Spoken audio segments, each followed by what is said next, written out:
Vamos lá, vou gravar aqui só revisão por questões, né?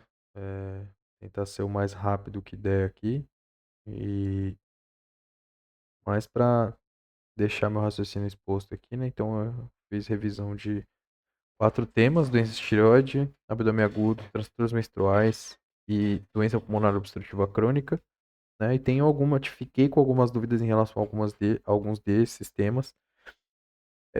Então eu vou fazer o raciocínio no sentido de entender e dar uma fixada melhor, um pouco melhor em relação à condição que está sendo estudada. Então, basicamente é isso. É, e nessa primeira questão, logo na primeira questão aqui, já tive bastante dúvida aqui, né? Então, nessa primeira questão, a gente tinha um paciente que estava ali com tratamento, chega no hospital com exacerbação, né? Paciente de 72 anos, né? TPC tabágico, e ele já está em tratamento, né? Mas o tema aqui em relação a ele é que ele tá com uma exacerbação, né? Então, ele chegou com a piora da dispneia e o aumento do volume do escarro, que passou a ser mais esverdeado, né? O escarro purulento, né? Então, a gente já tem aí os critérios. E a gente olha para o exame físico dele, a gente tem dispneia, né? Com uma taquipneia aqui, né? Uma frequência respiratória elevada, né? É, e aí, esse é o dado do exame físico que faz a gente pensar nesse sentido. E aí, tá fazendo o tratamento com formoterol, budesonida, 2 vezes ao dia, não está sendo o suficiente, né? Então, algumas medidas vão ter que ser tomadas em relação à manutenção do tratamento dele, né? Essa é uma medida em que esse é o momento aqui em que a gente vai tomar uma decisão, talvez de até, dependendo da evolução dele, fazer internamento, né? Bom, nesse momento aqui ele vai ser internado, né? Tá com 86% de saturação e aí é que entra a questão, né? Sobre o manejo da condição apresentada, assinar a alternativa correta. O que a gente faz? E aqui tinha algumas questões aqui, eu consegui eliminar algumas, mas tive bastante dúvida no sentido de tive bastante dúvida em relação aqui à porcentagem, né? Então aqui a gente de fato, né, essas são exatamente as porcentagens, né? 88%, entre 88% e 92%, né? Então esse paciente vai fazer oxigênio para ele, né? No paciente que tem 86% de saturação de oxigênio, já está abaixo do esperado, né? Então pode ser feito com máscara de Venturi ou então com CPAP, né? Com cânula, e CPAP é continuous, tal, né? Uma modalidade de tratamento, né? E aqui a gente está falando de como é que vai ser ofertado oxigênio para esse paciente, né? A aminofilina por via intravenosa está contraindicado no caso de exacerbação, né? Por mais que ela seja usada no tratamento. E aqui já foi mais fácil também de essa ideia aqui. Suporte ventilatório para o paciente deve ser realizado utilizando máscara com reservatório a fim de ofertar FiO2 máxima, né? É, na verdade, a gente tem aquele conhecimento fisiopatológico de que esse paciente oxigenando demais, para ele não é bom, né? Porque ele já é retentor crônico de oxigênio, o sistema nervoso central, de modo geral, dele já se adaptou, né? As taxas, né? As porcentagens, as taxas, a quantidade de oxigênio basicamente que chega a ele, né? Então, esse é o detalhe. Aí aqui a próxima, essa aqui bem tranquila, né? Questão bem conceitual. Essa aqui eu errei, né? Essa aqui eu errei. E, e aqui, né, um erro grotesco, na verdade, né? Olhar para um paciente que está com acidose metabólica, oxigênio 87%, acho que eu não percebi, né? Essas coisas vão ser feitas para esse paciente, muito provavelmente, né? Prednisona e azitromicina, é um paciente que é exacerbado, a mesma coisa do anterior. Fizeram aqui nebulizações para ele com fenoteral e pratrópio e ele deu uma melhoradinha, mas não melhorou muito, né? Então segue com frequência respiratória elevada. Não falou de novo quanto é que aqui a gente tinha uma acidose metabólica compensada aqui no caso, né? Com PCO2 53, um retentor crônico, com base excess de 1, ainda não está tão elevado, né? Então quer dizer que é, quer dizer que ó, o bicarbonato não está também tão elevado, né? Está na faixa normal, na verdade, né? 22 a 26. Então quer dizer que esse paciente está tendo uma descompensação mesmo, né? Essa acidose metabólica é da descompensação. Ele não é um paciente que é, ele não é um paciente que tem uma acidose, aquela acidose que perde o controle num segundo momento, né? Então aqui a gente tem processo infeccioso levando aí a aumento da produção do ácido lático. Fora que ele não consegue respirar, né? Obviamente, né? Então cai a minha SO2, né? E aí os tecidos periféricos começam a produzir mais ácido lático.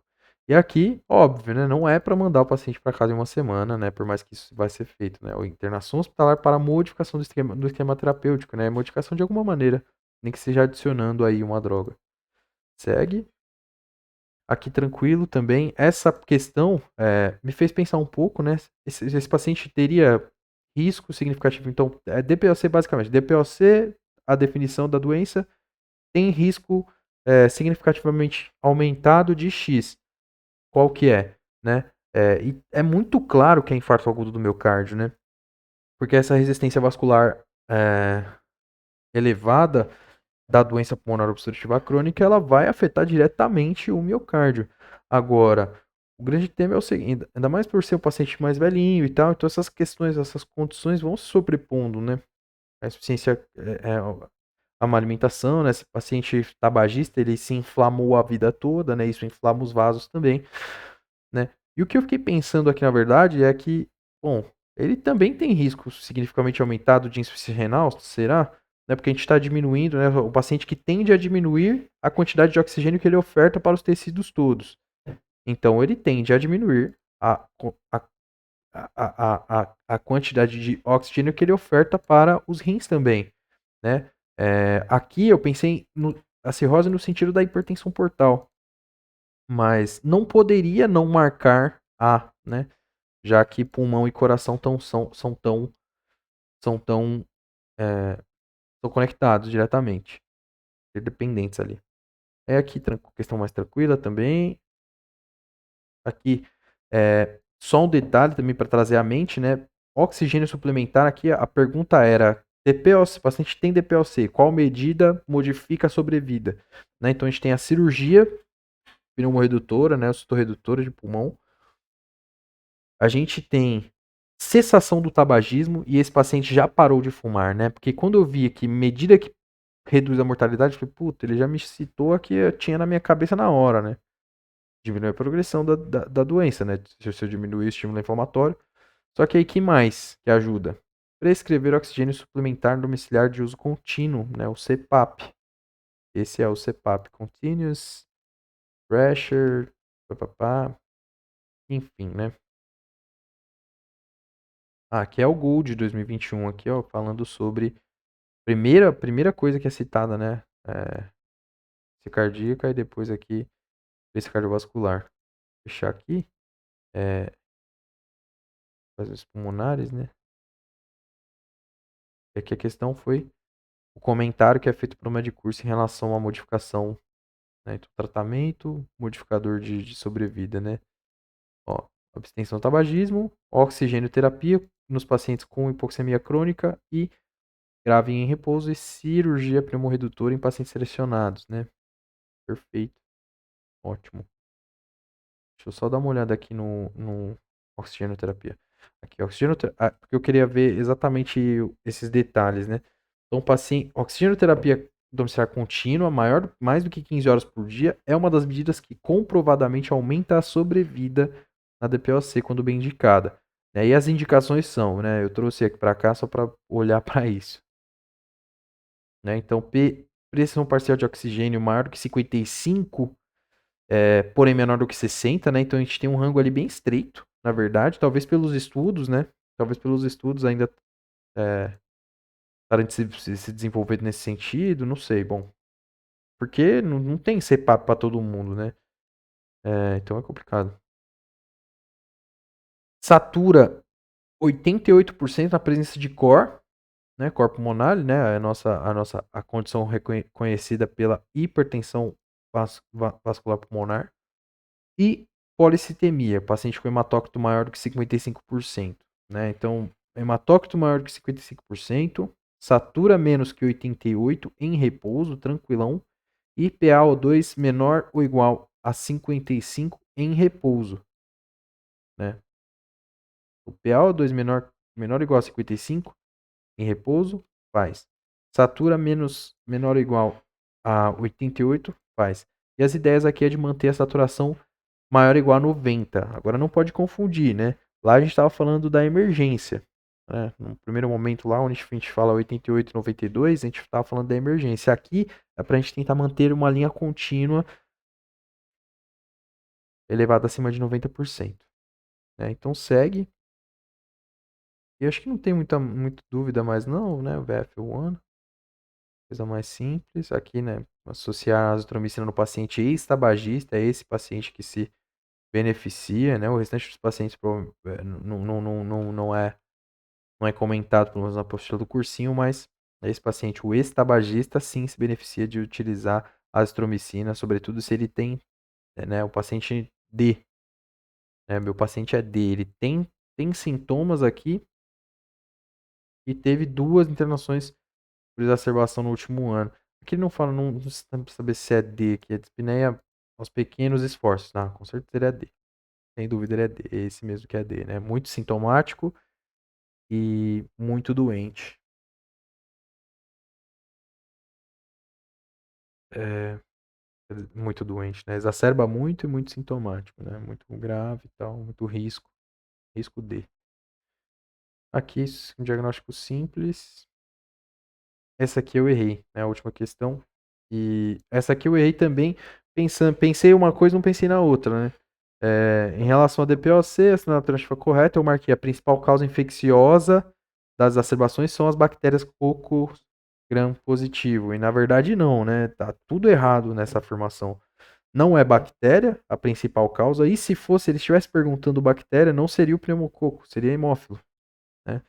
Seria hemófilo. O pneumococo, ele é mais comum em todo mundo, basicamente, a não ser no RN ali, no, lac, no lactente até um certo momento e no RN, mas no lactente mesmo, lactente de 2 anos de idade, né?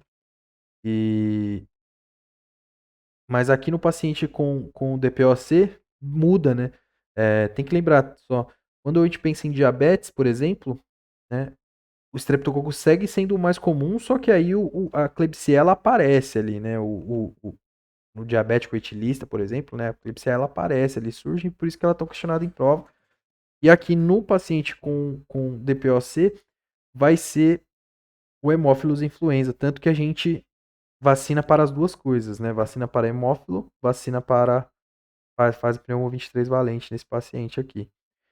E por que tá errado? Porque a principal não é o pneumococo, né? A principal não é o pneumococo. O hemófilo é a principal causa bacteriana. E porque a principal são vírus, que é a principal em todo mundo, né? Então eu errei um raciocínio básico, né? Eu vacilei num raciocínio básico aqui para tentar responder a questão. E aqui eu ainda não tinha lido, né? Eu respondi assim sem ir lá olhar, né? Não tinha dúvida na verdade nessa questão, né? Eu errei feio. E aqui a ventilação mecânica não invasiva, quando bem indicada e realizada, reduz a mortalidade. A primeira frase do texto do livro em relação a esse tema. Isso aí, acabou.